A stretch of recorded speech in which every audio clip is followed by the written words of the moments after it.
BJP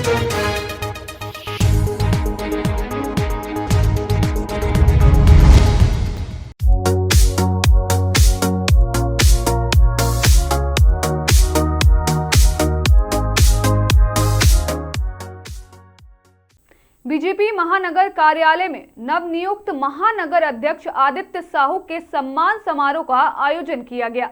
नमस्कार, आप देख रहे हैं मिरर मीडिया। मैं हूं आपके साथ चंद्रा सिंह।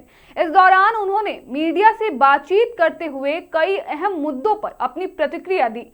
उन्होंने ईडी कार्यालय को लेकर हुई कार्रवाई पर कहा कि हाई कोर्ट का निर्णय पूरी तरह निष्पक्ष है और उसी के अनुरूप कार्रवाई हो रही है। उन्होंने राज्य सरकार पर संवैधानिक एजेंसियों को डराने का आरोप लगाया। वहीं धुरवा थाना क्षेत्र के लापता बच्चों और जमशेदपुर में उद्यमी के बेटे के लापता होने के मामले में पुलिस की कार्य प्रणाली पर सवाल उठाए। उन्होंने चेतावनी दी कि कार्रवाई नहीं होने पर आंदोलन और किया जाएगा। चोरों का जमात है, चाहे जो लोग सरकार का नेतृत्व कर रहे हैं या जो पदाधिकारी इस राज्य के अंतर्गत काम कर रहे हैं, सभी लोग दोनों हाथ से जनता की गाड़ी कमाई को लूटने का काम कर रहे हैं।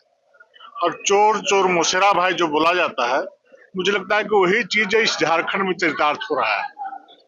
अब जरा बताइए कि ईडी एक संवैधानिक ढांचा है, वो स्वतंत्र रूप से वो अपना कार्य करने का काम करती है। अब 2014 से पहले यही कांग्रेस की सरकार थी, विपक्षी पार्टियों की सरकार थी। उस समय यही ईडी था, यही सीबीआई था।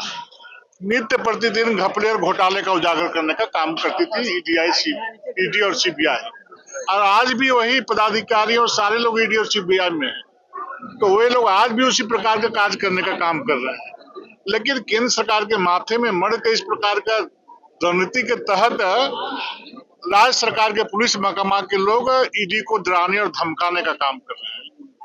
और हाई कोर्ट ने भी जो आज न्याय दिया है, वो निष्पक्ष रूप से होकर न्याय दिया है कि सच को सच का तो हर कोई बोलेगा, लेकिन जो लोग चाहते हैं कि दबाव में ला करके हम ईडी को जो कार्रवाई कर रही है उससे हम उसको रोकने का काम करें। इतना भरोसा दिलाता हूं कि नरेंद्र मोदी जी की सरकार है।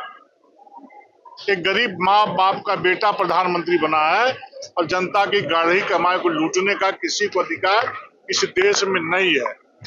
जो भी गरीब का हक मारेगा वो जेल के अंदर देर सवेर नजर आएगा। आप भी एक सामान्य परिवार से आते हैं, आज बतौर प्रदेश अध्यक्ष झारखंड बीजेपी की कमान आपके हाथ में है। यहाँ सम्मान समारोह जगह जगह पर देखिए, बिल्कुल, चूंकि मैं इस प्रकार के कार्यक्रम में आता हूँ तो मुझे अंदर से मतलब अच्छा तो नहीं लगता है कि चूंकि मैं खुद कार्यकर्ता हूँ और कार्यकर्ता मेरा सम्मान कर रहे हैं। लेकिन चलिए, कार्यकर्ताओं की बातों को मानना पड़ता है। संगठन में यदि नहीं बात मानेंगे तो नाराज हो जाएंगे। लेकिन फिर आज इस कार्यक्रम में आया हूँ, स्वाभाविक रूप से मैं विभिन्न चैनलों के माध्यम से, समाचार पत्रों में मेरे बारे में लोगों ने छापा है। मैं गांव का, आज भी गांव का साधारण परिवार का रहने वाला कार्यकर्ता हूँ और गांव में ही रहता हूँ।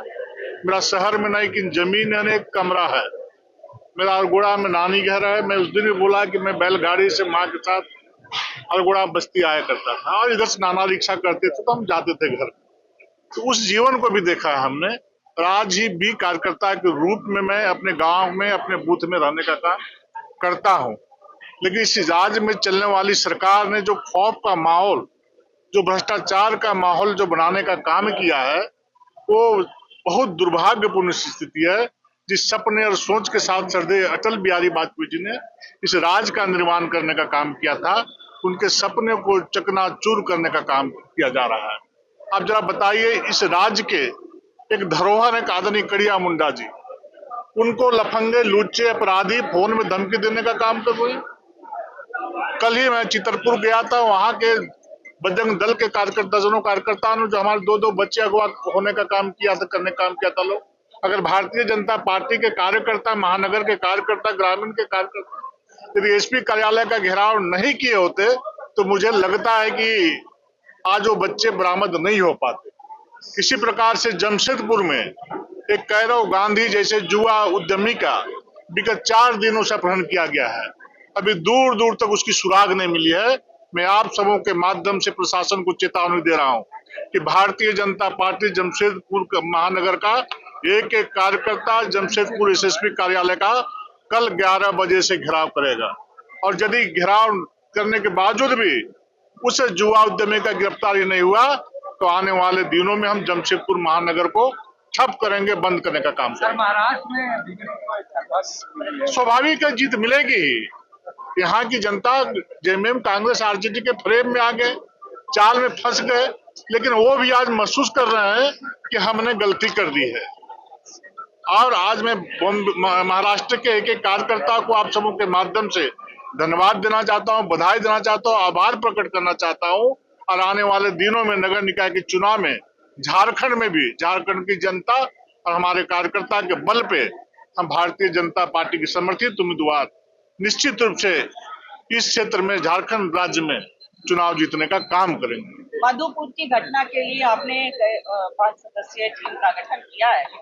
जैसे ही मुझे कल इस प्रकार की सूचना मिली, हम त्वरित अपना विचार अपने लोगों से विचार विमर्श करने के बाद हमने एक जांच कमेटी का गठन किया प्रातः में 8 बजे भोर में, और तुरंत उन लोगों को सूचना दी। और उसके बाद हमारे सभी माननीय विधायक, माननीय प्रदेश स्तरीय नेता, पूर्व विधायक सभी लोग मधुपुर जा करके पीड़ित परिवार से मिलने का काम कर रहे हैं। आप जरा बतलाइए, वहाँ का काली माँ का मंदिर है, हम लोग का आस्था का केंद्र हिंदू धर्म का, कुछ लोग उनका रिपेयरिंग करने का काम उस मंदिर का कर रहे थे, ढलाई हो चुका था। एक समाज विशेष के लोग आए, पत्थरबाजी करने लगे। पत्थरबाजी से भी उनका मन नहीं भरा तो उनके घर में घुस करके बेटियों बहनों के साथ अन्याय अत्याचार करने का काम किया, युवाओं के साथ मारपीट करने का काम किया, महिलाओं के साथ मारपीट करने का काम किया। इस प्रकार की घटना नित्य प्रतिदिन झारखंड में घट रही है। तो आखिर पुलिस प्रशासन से अपराधियों का खौफ मिट चुका है, पुलिस प्रशासन से भय खत्म हो चुका है। इसलिए आज आपराधिक किस्म लोग, एक समाज विशेष के लोग इस प्रकार की घटना दिन रात करने का काम कर रहे हैं। मैं आप समूह के माध्यम से फिर चेतावनी देना चाहता हूं, यदि वैसे अपराधी पर काबू नहीं लगाने का काम पुलिस प्रशासन करेगी तो भारतीय जनता पार्टी का एक एक कार्यकर्ता सड़कों पर उतर करके उनका जीना हराम कर